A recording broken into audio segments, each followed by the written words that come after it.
Marissa Clark stepped off the polished marble of Technova Ventures' lobby just before 8:30, her heart thrumming with a mix of anticipation and quiet confidence. The atrium soared 2 stories high, its glass facade catching the morning sun and casting prisms of light across the sleek reception desk. Behind the desk, a waterfall wall of living ferns burbled softly, a luminous green contrast to the brushed steel surfaces and minimalist chrome seating.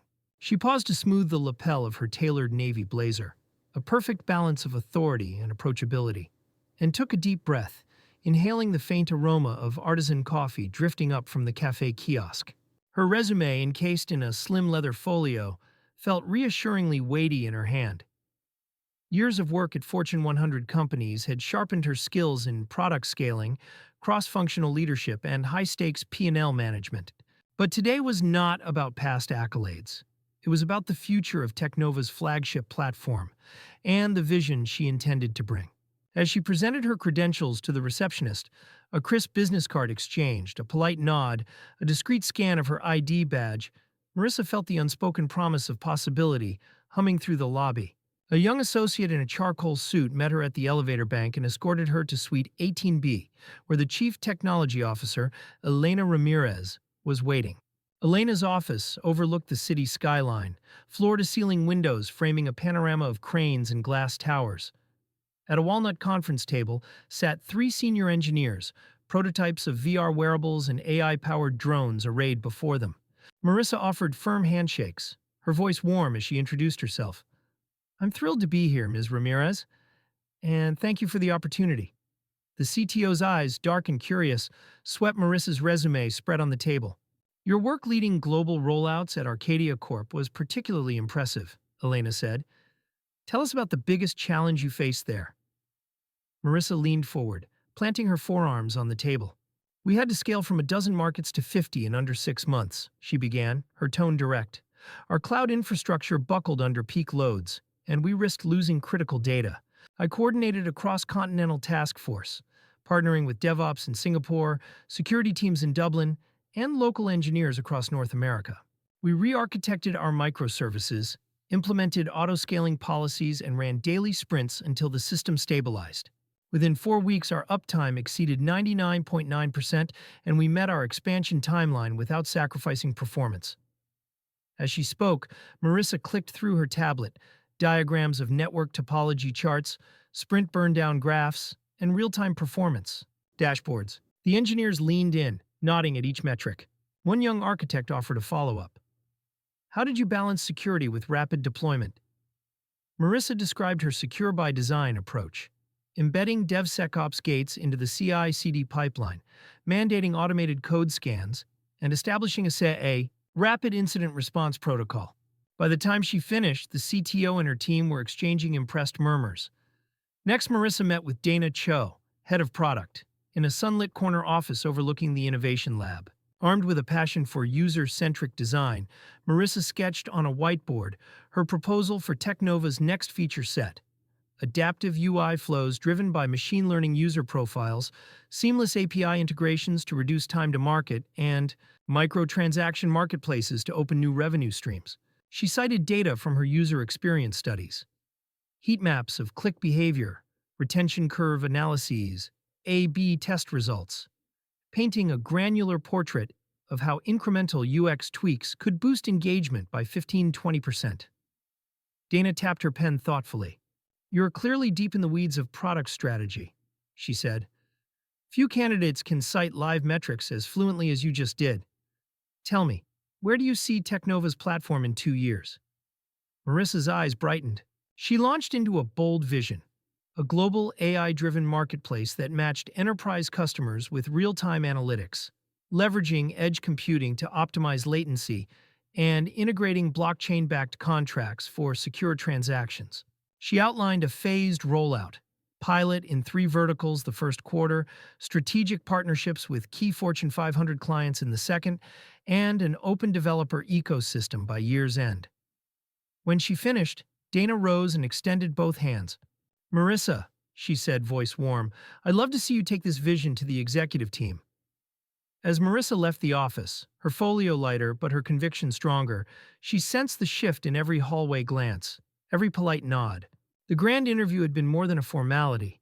It was the first act in a partnership built on mutual respect, strategic rigor, and the promise of transformation. Stepping back into the lobby's prism of light, Marissa allowed herself a small smile. She had made the case. Now only one more meeting remained before she could call this opportunity hers. Marissa's heels clicked across the polished walnut floor as she rose to greet Gregory Vale, the CEO of Technova Ventures. His corner office occupied the building's entire 32nd floor, walls of glass framing an unobstructed panorama of the glittering skyline. Morning light flooded the room, glinting off Vale's sleek mahogany desk and reflecting in dozens of award plaques mounting the shelves behind him. On the desk lay Marissa's resume, opened face up to a page brimming with bullet points. Global product launches, seven-figure P&L turnarounds, board-level presentations. Vale, in his bespoke charcoal suit, extended a hand. His grip was firm but cool, and his gray-blue eyes measured her with casual intensity. "Ms. Clark," he said, voice smooth, "I've read your materials. Impressive work at Arcadia and Valerian Tech." He gestured to a leather chair set before the desk. "Please, have a seat." Marissa settled into the chair, smoothing the skirt of her pencil suit. Through the glass walls, she could see floor number LED tickers and the faint bustle of the trading floor below. She inhaled, centering herself. This was the moment she'd been preparing for. Her chance to sell her vision for Technova's flagship platform. "Thank you for meeting with me," she said, sliding a tablet across the desk. On the screen glowed her strategic roadmap, a multi-phase plan to expand Technova's cloud AI services into Asia-Pacific and Latin America.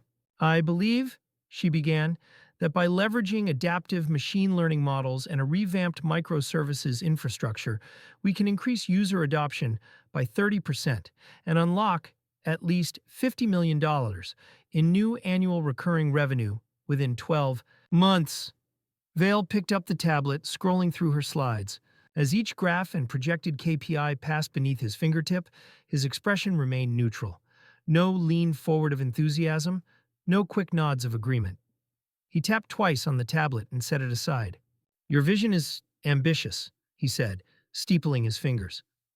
The words sounded polite, but the pause that followed felt like a chasm. Marissa held her breath. He leaned back in his leather chair and studied her face. "But to be candid, Ms. Clark, you're overqualified for this role." The words landed like a physical blow. Marissa's chest tightened. She pressed her hands to her lap, steadying the tremor she felt rising in her fingers. "I'm sorry," she managed, tone measured though her heart raced. "I must have misunderstood the position's scope.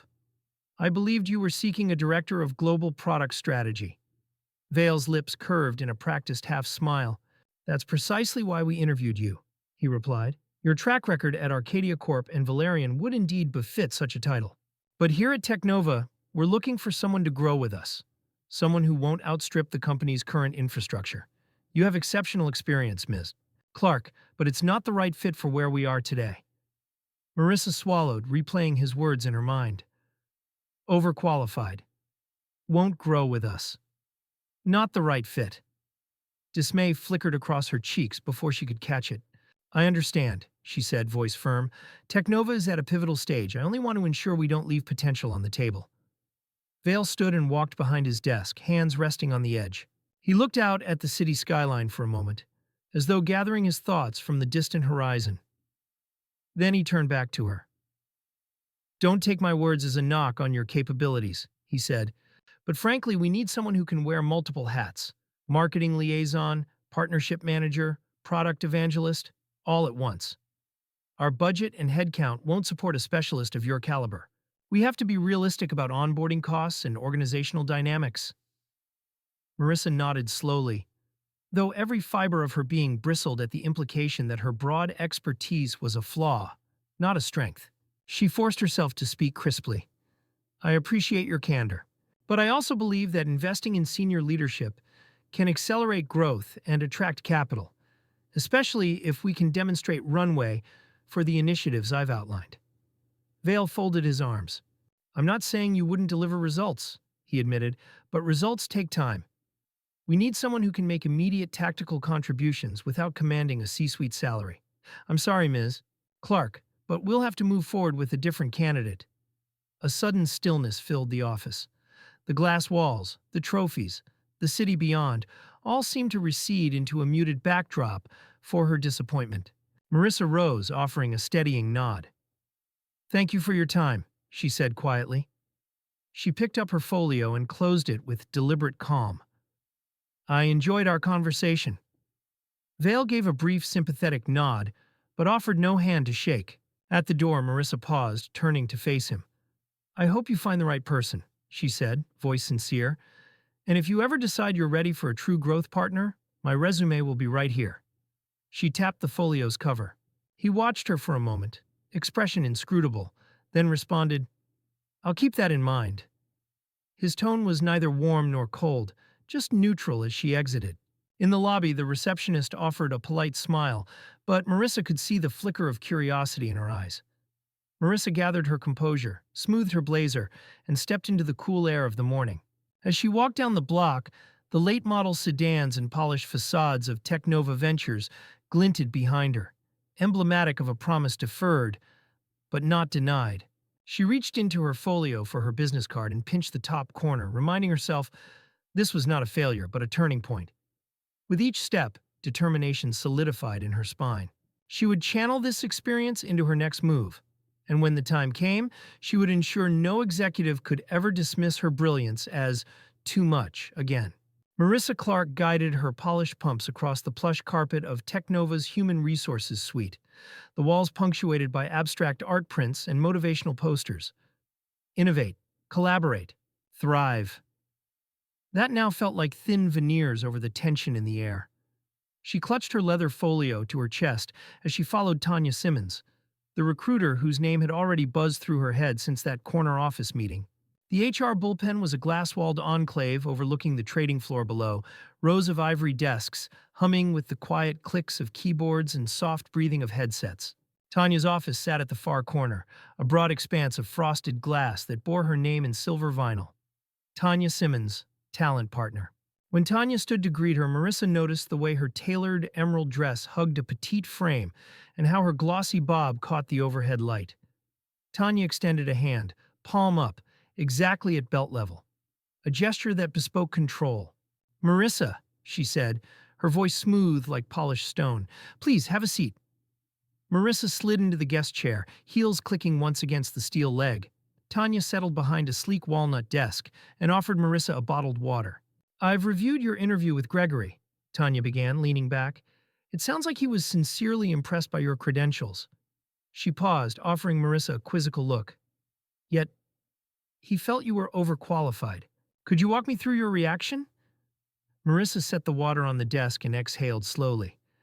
"I was taken aback," she admitted, her tone steady but spiked with indignation. "My understanding was that the role required strategic leadership and global vision, skills I've honed over the last 8 years. Being told I'm too much felt like a rejection of my entire career." She tapped the wood-grain tabletop lightly. "I believe that expertise accelerates progress rather than hindering it." Tanya smiled, though Marissa couldn't tell if it was warm or condescending. She reached for Marissa's folio and opened it to the first page of Marissa's resume. Under the soft office glow, the text gleamed. MBA, Wharton School 14, Director of Product Strategy, Valerian Tech, led 200 platform expansion. Tanya's eyes flicked down the page.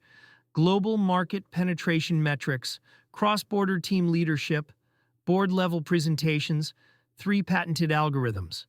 She raised a perfectly shaped brow. "You've certainly done a great deal," Tanya murmured, as if reading from a menu of impossible feats. She tapped a pen on the desk and then flicked to Marissa's cover letter. "Technova is scaling rapidly, but we're a lean team. Compensation for a candidate of your caliber would require a C-suite package. That's more than we've budgeted for a director-level position." She flipped to the next page where Marissa's list of speaking engagements and published articles further bulged the margins. "I'm not certain your salary expectations align with our range." Marissa felt a flash of heat in her chest, but kept her expression neutral. "I'm flexible on title and compensation," she said, choosing each word deliberately. "My priority is to lead transformational initiatives, whether I'm called Director of Platform, Head of International Markets, or Chief Product Officer. The core requirement is impact. Tanya closed the folio with a soft thwack. She leaned forward, clasping her hands atop the desk. Your confidence is admirable, she said, voice low, but confidence can feel intimidating, especially when we're seeking someone who will navigate our growing pains alongside existing teams. Her lips curved into a half-smile that didn't reach her eyes. Technova needs someone who's ready to roll up their sleeves without overshadowing the leadership team. Marissa's jaw tightened. She recognized the refrain, "Don't outshine us." But she refused to shrink. She leaned in, keeping her voice as calm as her pulse allowed. If there's a concern about organizational dynamics, she said, I would welcome a conversation with team leads to demonstrate how my experience can empower them, not eclipse them. I've mentored cross-functional teams at Valerian until they exceeded every performance benchmark. This isn't about ego. It's about capability. Tanya's eyes flickered, marble cold, then warm for a heartbeat. She opened her mouth, but no words emerged. Instead, she tapped a mouse and summoned an on-screen spreadsheet of salary bands and approval workflows.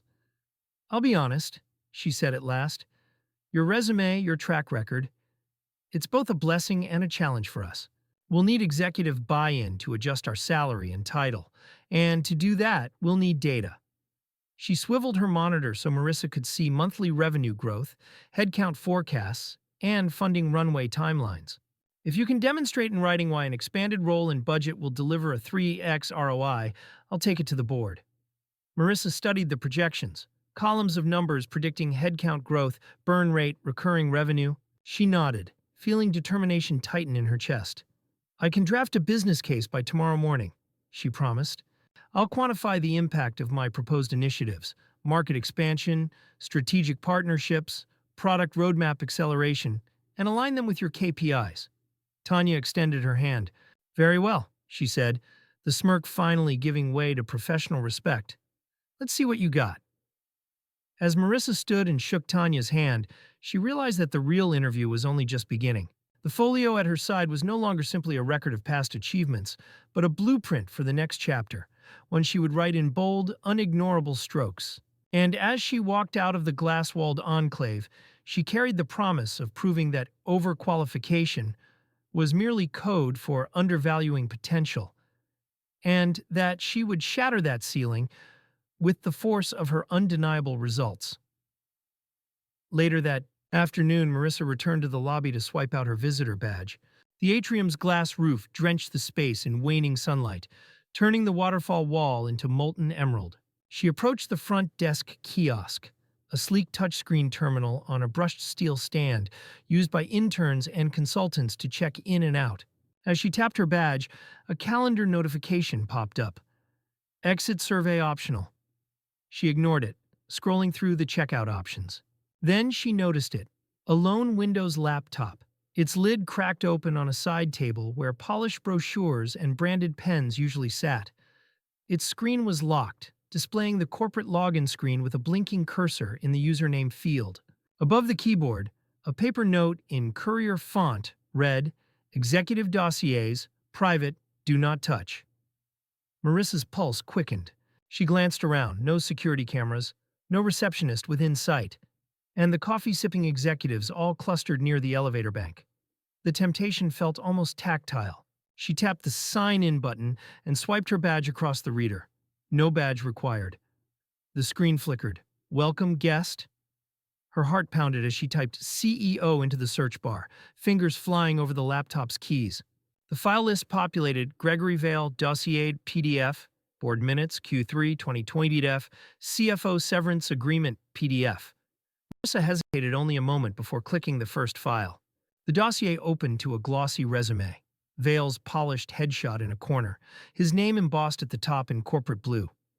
His credentials were impeccable. MBA from Stanford, 10 years at Blue Wave Capital, founder of 2 unicorns.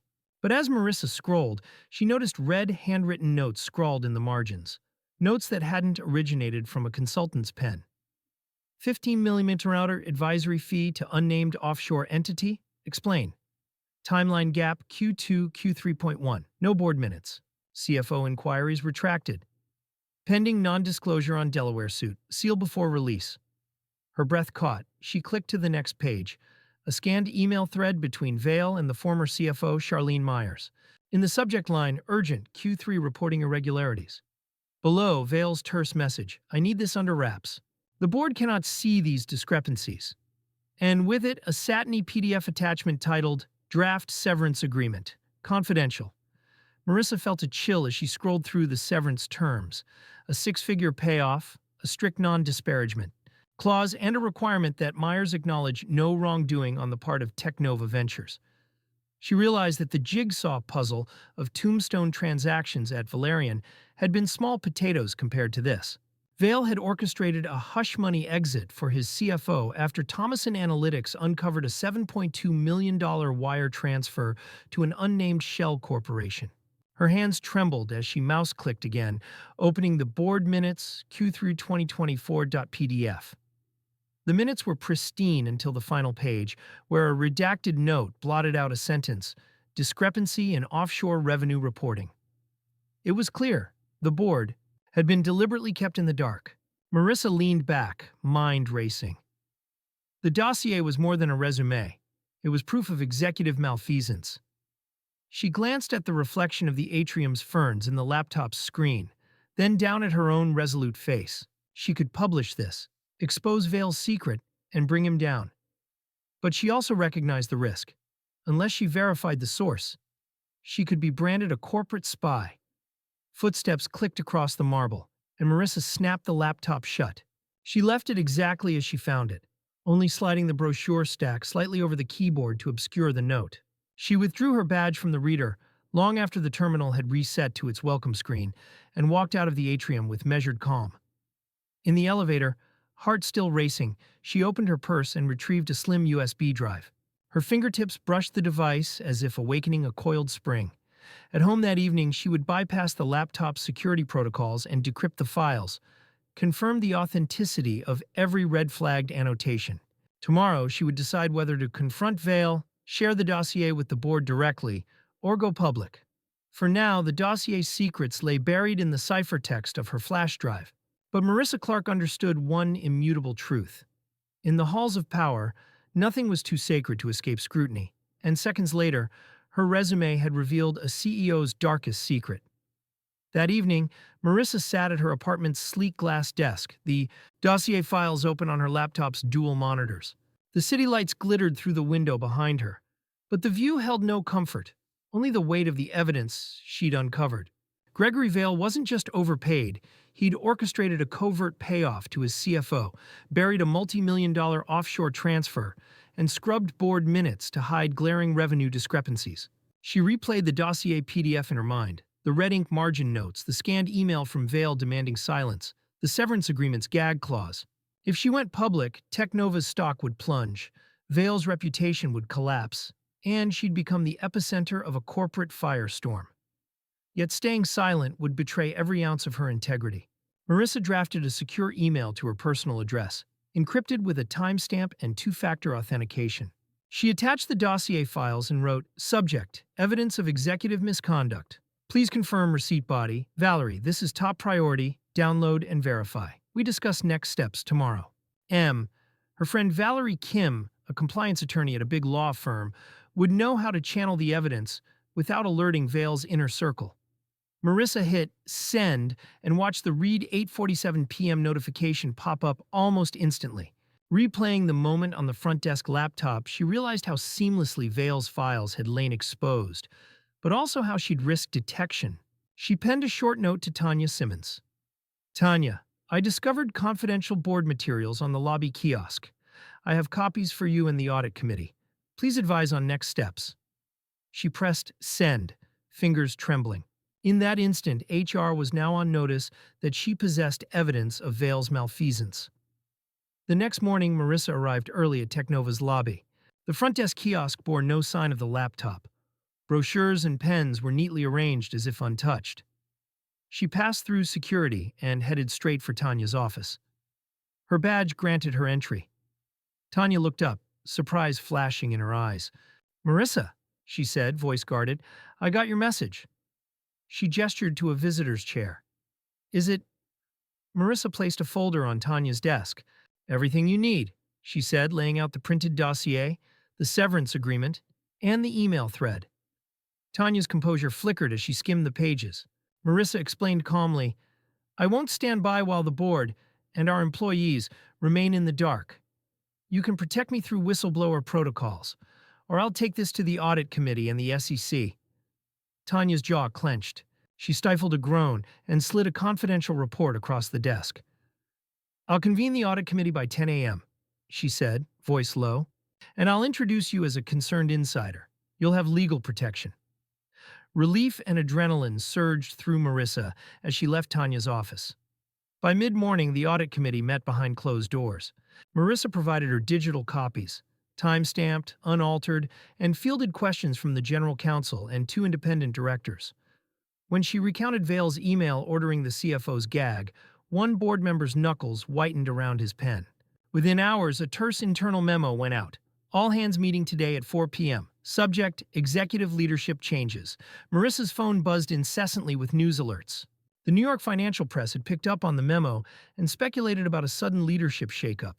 At 3:45 p.m., her inbox pinged again, a subpoena from a federal grand jury investigating corporate fraud at Technova.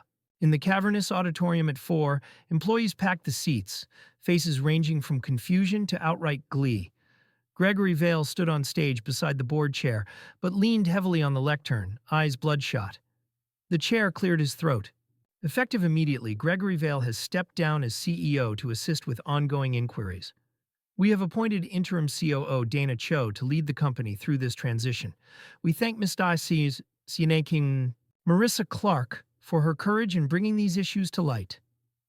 A stunned hush rippled before applause broke out, hesitant at first, then vigorous. Marissa, seated near the front, felt the sting of every past doubt wash away, replaced by a fierce vindication. As colleagues surged forward to shake her hand, Marissa realized that she had transformed from a job candidate into the catalyst for Technova's reckoning. That evening, she updated Valerie Kim on the grand jury subpoena. Valerie's advice was swift. "You did the right thing. Now let the process run its course." Back in her apartment, Marissa stared out at the skyline where Technova towered.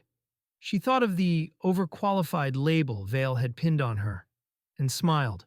By exposing his secret, she had proven that being overqualified was simply having the integrity and expertise to do what was right.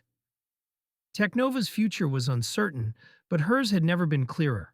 When Marissa Clark arrived at Technova's executive boardroom that morning, the tension in the marble-floored hallway was palpable. She'd been summoned directly by the board chair, an unprecedented move, and her palms felt slick against the leather of her folio. The door stood ajar, a sliver of light beckoning her into a room where the company's fate would be decided. Inside, a long ebony table gleamed beneath a ring of recessed lights. 12 board members, distinguished captains of industry in tailored suits, sat in high-backed chairs, eyes fixed on the polished surface before them. At the head of the table stood Gregory Vale, his usual impeccable composure replaced by a rigid stillness. His face was ashen. The smudge of a sleepless night lay across his pallid complexion. Next to him, the board chair, Margaret Lowell, tapped a silver pen against a stack of documents. "Ms. Clark," Margaret began, voice calm but steel-edged, "thank you for joining us." She motioned to the seat directly across from Vale. Marissa sat, placing her folio on the table. Around her, murmurs subsided into a charged hush. Margaret cleared her throat. "Yesterday you provided this board with materials you discovered on company property," she said, sliding Marissa's printed dossier toward the group. "We have had a chance to review its contents, and we must address the allegations of executive misconduct." Marissa gave a measured nod. "The evidence is unambiguous," she said crisply. "Emails from Mr. Vale instructing the CFO to conceal reporting irregularities, a severance agreement with a six-figure non-disclosure clause, and annotations indicating offshore transfers of company funds. I believe the board deserves full transparency." The dossier passed from hand to hand in silence. Gold foil resume pages, scanned email threads, red ink margin notes preserved exactly as she found them. Finally, it reached the board's general counsel, David Kerr, who adjusted his glasses and rose. "I move that we immediately put Mr. Vale on administrative leave pending an external audit and a full forensic accounting of Technova's Q3 and Q4 books. A ripple of assent spread around the table. Vale's lips pressed into a thin line. He rose, folding his hands behind his back. "Before you decide," he said, voice brittle, "let me explain." He stepped forward, clearing his throat. "Yes, I authorized a severance package for Ms. Myers, our former CFO, with confidentiality provisions. But that was standard practice to protect trade secrets. And the $7.2 million wire transfer was an advance on a strategic acquisition, an acquisition I was negotiating in strict confidence." Marissa leaned forward. "Mr. Vale, the transfer's recipient was an unnamed shell corporation. Board minutes were redacted to hide the deal. Our audit-ready financials show no corresponding asset purchase.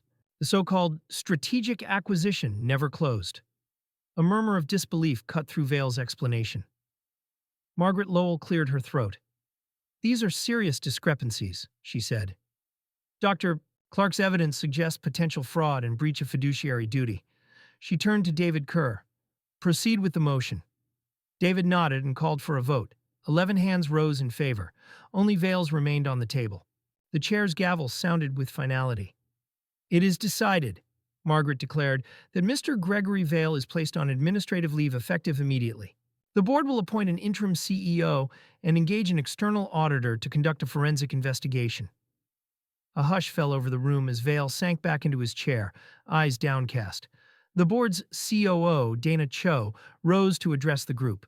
"I will serve as interim CEO," she announced, voice steady. "We will cooperate fully with the audit and ensure continuity of operations. Our priority is safeguarding stakeholder trust and maintaining business momentum." As Dana took her seat, Marissa felt a wave of relief and resolve wash over her. She sat back, letting the weight of the moment settle in her bones. Around the table, directors whispered plans for notifying regulators and drafting press statements. The group agreed on a brief public announcement. Vale resigned to pursue personal interests and, in the best interests of corporate stability, while Dana would lead Technova through this transitional period. Marissa rose quietly as the meeting wound down. On her way out, David Kerr intercepted her. He placed a hand on her shoulder. "Thank you," he said, voice sincere.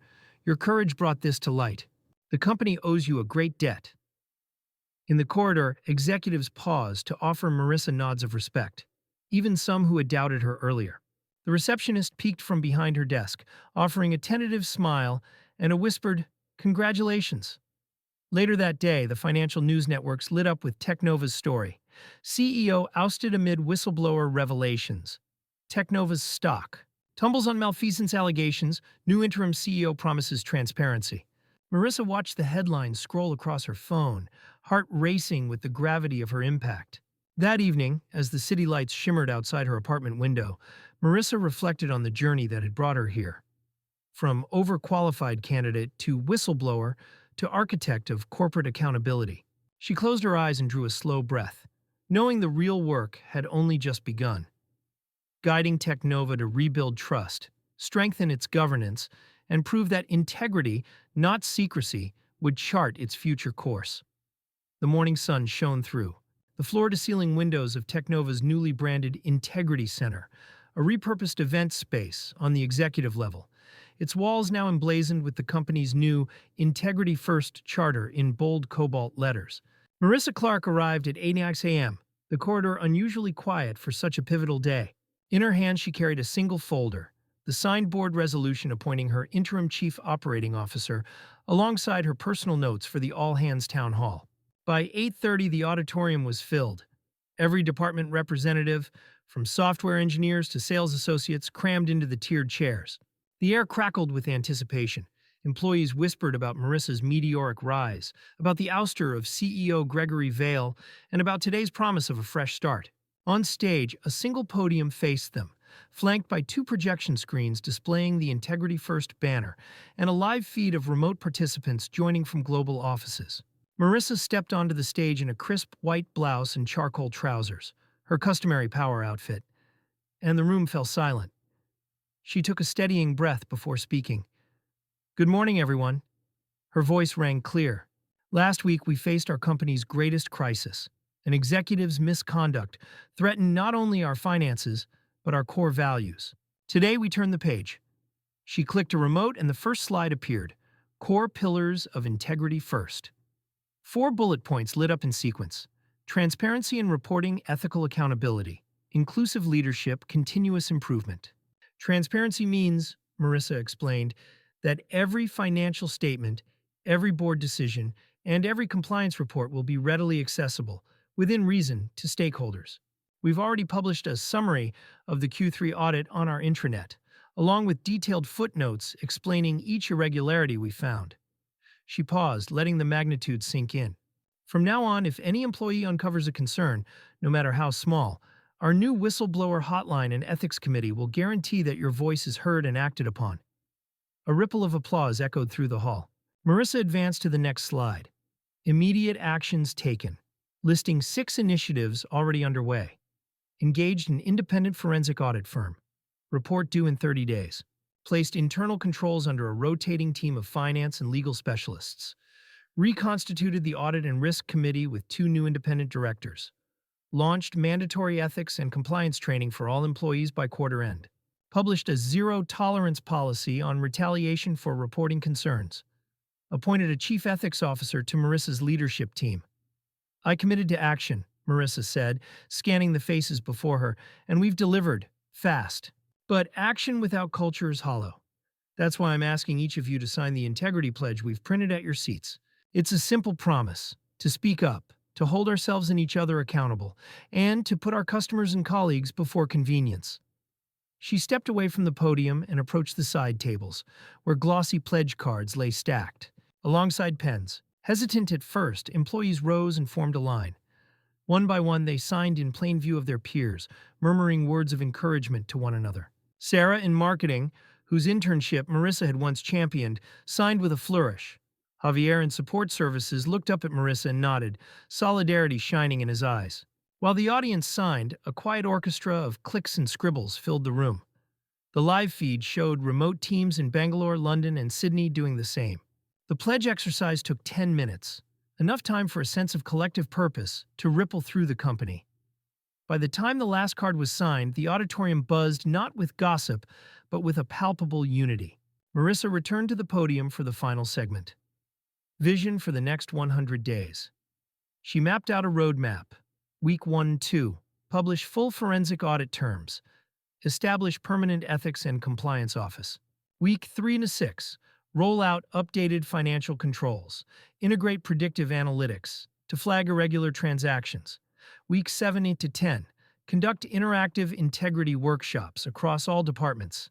Gather feedback surveys. Week 11-14. Publicly release an annual integrity report alongside earnings statements. Week 15. Host an employee summit to celebrate our progress and plan next phase initiatives.